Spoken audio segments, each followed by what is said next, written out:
Page number 39 Lucent इतिहास। शेख अब्दुल्ला सतारी ने सतारी सिलसिले की स्थापना की थी। इसका मुख्य केंद्र बिहार था। कादरी धर्म संघ या सिलसिला की स्थापना सैयद अबुल कादिर अल जिलानी ने बगदाद में की थी। भारत में इस सिलसिला के प्रवर्तक मोहम्मद गौस थे। इस सिलसिले के अनुयायी गाने बजाने के विरोधी थे। ये लोग शिया मत के विरुद्ध थे। राजकुमार द्वारा शाहजहां का ज्येष्ठ पुत्र कादरी सिलसिला के मुल्ला शाह का शिष्य था। नक्शबंदी धर्म संघ या सिलसिला की स्थापना ख्वाजा उबैदुल्ला ने की थी। भारत में इस सिलसिला की स्थापना ख्वाजा बक्की बिलाह ने की थी।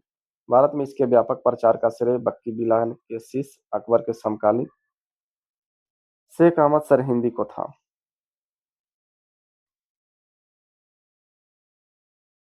फिरदौसी सुहरावर्दी सिलसिला की ही एक शाखा थी जिसका कार्यक्षेत्र बिहार था। इस सिलसिले को शेख शरीफुद्दीन यहवा ने लोकप्रिय बनाया। यहवा ख्वाजा निजामुद्दीन के शिष्य थे। अब आइए भक्ति आंदोलन देखते हैं। 6ठी शताब्दी में भक्ति आंदोलन की शुरुआत तमिल क्षेत्र में हुई जो कर्नाटक और महाराष्ट्र में फैल गई। भक्ति आंदोलन का विकास वारा अलवार वैष्णव संतों और 63 नयनार शैव संतों ने किया। शैव नयनार और वैष्णव अलवार जैनियों और बौद्धों के अपरिग्रह को अस्वीकार कर ईश्वर के प्रति व्यक्तिगत भक्ति को ही मुक्ति का मार्ग बताते थे। नोट: अलवार शब्द का अर्थ है अंतर्ज्ञान रखने वाले, वह व्यक्ति जो इस ईश्वरीय चिंतन में पूर्णतः विलीन हो गया हो। अलवारों में एकमात्र महिला साध्वी अंडाल का नाम मिलता है जिसके भक्ति गीतों में कृष्ण कथाएं अधिक मिलती हैं। शैव संत अपार ने पल्लव राजा महेंद्र वर्मन और शैव धर्म स्वीकार करवाया। महेंद्र वर्मन को शैव धर्म स्वीकार करवाया। भक्ति कवि संतों को संत कहा जाता था और उनके दो समूह थे। प्रथम समूह वैष्णव संत थे जो महाराष्ट्र में लोकप्रिय हुए। वे भगवान विठोबा के भक्त थे। विठोबा पंथ के संत और उनके अनुयायी बरकारी या तीर्थयात्री पंथ कहलाते थे क्योंकि हर वर्ष पंढरपुर की तीर्थ यात्रा पर जाते थे। दूसरा समूह पंजाब एवं राजस्थान के हिंदी भाषी क्षेत्रों में सक्रिय था और इसकी निर्गुण भक्ति हर विशेषता से परे भगवान की भक्ति में आस्था थी।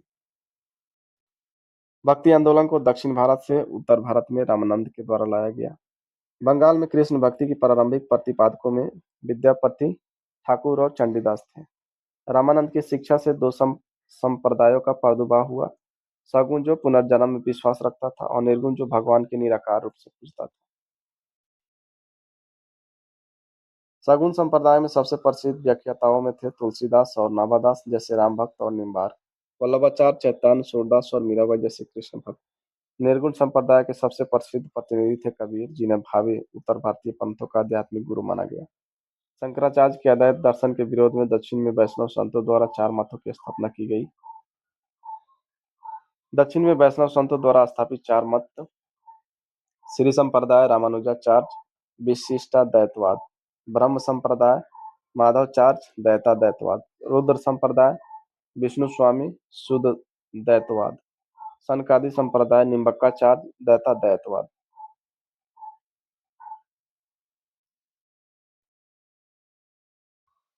भक्ति आंदोलन के संत: शंकराचार्य, इनका जन्म 708 ईस्वी में केरल के कलाडी नामक गांव में हुआ। इनके पिता का नाम शिव गुरु एवं माता का नाम अरियम्बा था। संन्यास की दीक्षा उन्होंने गोविंद योगी से ली।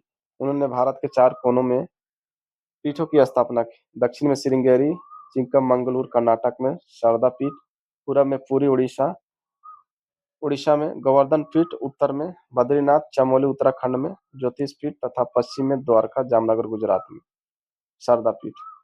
कालिका पीठ। चारों पीठों में सबसे पहले श्रृंगेरी पीठ की स्थापना हुई। शंकराचार्य की मृत्यु 820 ईस्वी में हो गई।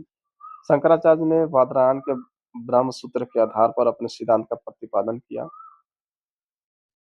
और अपने दर्शन जो जीव ब्रह्म की एकता के सिद्धांत पर आधारित है को अद्वैतवाद एकतत्ववाद का नाम दिया। यह वेदांत की सबसे पुरानी विचारधारा है। इस विचारधारा का मुख्य सिद्धांत जीवन मुक्ति है, अर्थात यह एक ऐसा विचार है कि इस जीवन में ही मोक्ष प्राप्त किया जा सकता है। यह भारत के अन्य दर्शनों के विपरीत है। अन्य दर्शनों का मुख्य सिद्धांत विदेह मुक्त अर्थात मृत्यु उपरांत मोक्ष है। अद्वैत का लक्ष्य आत्मज्ञान प्राप्त करना और आत्मा एवं ब्रह्म की पहचान की पूर्ण समझ प्राप्त करना। आत्मा और ब्रह्म के सही ज्ञान से सभी दोहरी प्रवृत्तियां समाप्त हो जाती है और अंततः मोक्ष प्राप्त होता है। यद्यपि शंकराचार्य शैव धर्म के अनुयायी थे, तथापि उन्होंने पंचायतन पूजा का निरूपण किया, जिसमें शिव, विष्णु, शक्ति, सूर्य एवं गणेश की पूजा का विधान था। रामानुजाचार्य 11वीं शताब्दी में इन्होंने राम को अपना आराध्य माना। इनका जन्म 1017 ईस्वी में मद्रास के निकट पेरुम्बर नामक स्थान पर हुआ था। 1137 में इनकी मृत्यु हो गई। रामानुज ने वेदांत में प्रशिक्षण अपने गुरु कांचीपुरम के यादव प्रकाश से प्राप्त किया था। इनके अनुसार मोक्ष प्राप्ति का सर्वोत्तम साधन विष्णु के प्रति अनन्य भक्ति का भाव रखना है। भगवान विष्णु की कृपा दृष्टि से भक्त उनके साथ एकाकार होने का परमानंद प्राप्त कर सकता है। रामानुज ने विशिष्ट अद्वैतवाद के सिद्धांत का प्रतिपादन किया, जिसके अनुसार आत्मा परमात्मा से जुड़ने के बाद भी अपनी अलग सत्ता बनाए रखती है। इनके सिद्धांत ने भक्ति की नई धारा को बहुत प्रेरित किया, जो परवर्ती काल में उत्तरी भारत में विकसित हुई। रामानुजाचार्य के अनुसार आत्मा व परमात्मा का संबंध चिंगारी व अग्नि के संबंध जैसा है। रामानुज के अनुयायियों को वैष्णव कहा जाता है। अब यहाँ पे देखते हैं शंकराचार्य का दृष्टिकोण, रामानुज का दृष्टिकोण। इसके अनुसार ब्रह्मा निर्गुण है। इसके अनुसार ब्रह्मा के कुछ गुण भी होते हैं। इसके अनुसार ज्ञान ही मुक्ति का मुख्य साधन है। इनके अनुसार श्रद्धा व समर्पण का अभ्यास मुक्ति प्राप्ति का साधन है। अब देखते हैं रामानंद 1368 से 1468 ईस्वी। रामानंद का जन्म प्रयाग में हुआ था। इनकी शिक्षा प्रयाग तथा वाराणसी में हुई। इन्होंने अपने संप्रदाय सभी जातियों के लिए खोल दिया। रामानुज की भांति इन्होंने भी भक्ति को मोक्ष का एकमात्र साधन स्वीकार किया। इन्होंने मर्यादा पुरुषोत्तम राम एवं सीता की आराधना को समाज के समक्ष रखा। रामानंद के 12 शिष्यों में 2 स्त्रियां पद्मावती एवं सुरसरी थी। इनके प्रमुख शिष्य थे रैदास चमार, कबीर जुल्हा, धन्ना जाट, सेना नाई, पीपा राजपूत और सदना कसाई। कबीर को देखते हैं। कबीर का जन्म 1440 में विवादास्पद में वाराणसी में एक विधवा ब्राह्मणी के गर्भ से और लोक श्रुति अनुसार हुआ था। लोक लाजा के भय से उसने नवजात शिशु को वाराणसी में लहरतारा के पास एक तालाब के समीप छोड़ दिया। जुल्हा नीरू तथा उसकी पत्नी नीमा इस नवजात शिशु को अपने घर ले गए। इस बालक का नाम कबीर रखा गया। कबीर के शादी लोई से हुई। उनके 2 बच्चे हुए और उनकी जिंदगी आम गृहस्थी जैसी ही थी। उन्होंने राम, रहीम, हजरत अल्लाह आदि को एक ईश्वर के रूप में अनेक रूप में माने। इन्होंने पढ़ते नेक्स्ट पेज में।